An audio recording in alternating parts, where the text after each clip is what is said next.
Bonjour et bienvenue pour une nouvelle vidéo pour le Plib. Ça fait la deuxième dans la même semaine, mais bon, je suis un petit peu en retard, donc excusez-moi. Et donc dans cette vidéo aussi, je vais vous parler de Terre de brume, le premier tome, Le Sanctuaire des dieux, écrit par Cindy Von Wilder. Bon, j'ai pas de support pour vous le montrer, mais vous l'avez vu dans la petite capture d'écran au début. Et du coup, dans cette histoire-ci, on retrouve deux jeunes filles dans un monde post-apocalyptique, mais plutôt imaginaire, on va dire. Au tout début du roman, on découvre un monde qui a subi une catastrophe où de la brume s'est répandue partout. Sauf que c'est pas de la brume, genre le petit brouillard du matin, non, non, c'est de la brume qui tue les gens en fait. Et elle a complètement ruiné leur planète, qui ressemble vaguement à notre Grèce antique en fait. La brume, à la base, était fabriquée par les magiciens qui, quand ils utilisent la magie de leur élément, l'eau, rejettent de la brume. Sauf qu'à la base, cette brume était contenue dans un cube et apparemment, quelqu'un l'a volontairement fait sortir et a détruit l'entièreté du monde. À part quelques îlots, ça et là, qui ont survécu à la brume.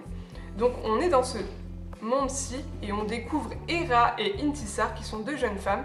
Intisar a le pouvoir du feu et a une vision en fait d'un grand danger qui menace les prêtresses de l'eau que sont Hera entre autres. Sauf que ça se passe pas très bien entre les prêtresses de l'eau et les filles du feu, hein. Mais malgré cela, Intisar va vouloir aller les aider au mépris du coup de sa hiérarchie. Suite à sa rencontre Hera, et alors là plein de choses se passent.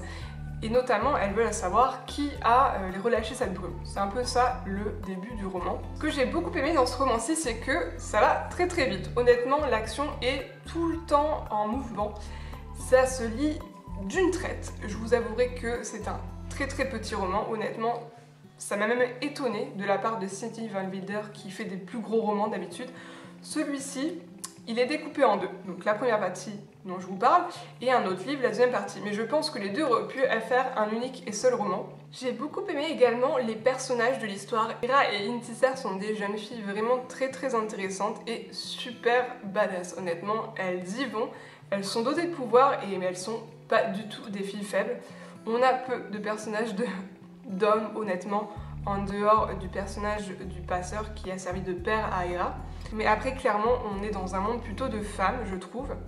Le grand méchant est un homme. En fait, c'est un peu le seul homme que l'on voit dans ce roman-ci. Ce roman-ci est pour un public ado et honnêtement, c'est vrai que ça le fait beaucoup parce que même les plus jeunes peuvent le lire étant donné qu'il est assez accessible au niveau du langage sans être pourtant complètement bébé. Et du coup, le fait qu'il soit petit est plus accessible pour un plus jeune lecteur. C'est sûr que pour un lecteur un peu plus adulte, un peu plus chevronné, on reste sur sa faim, c'est vrai. Mais j'ai trouvé ça du coup plus adapté pour un public plus jeune.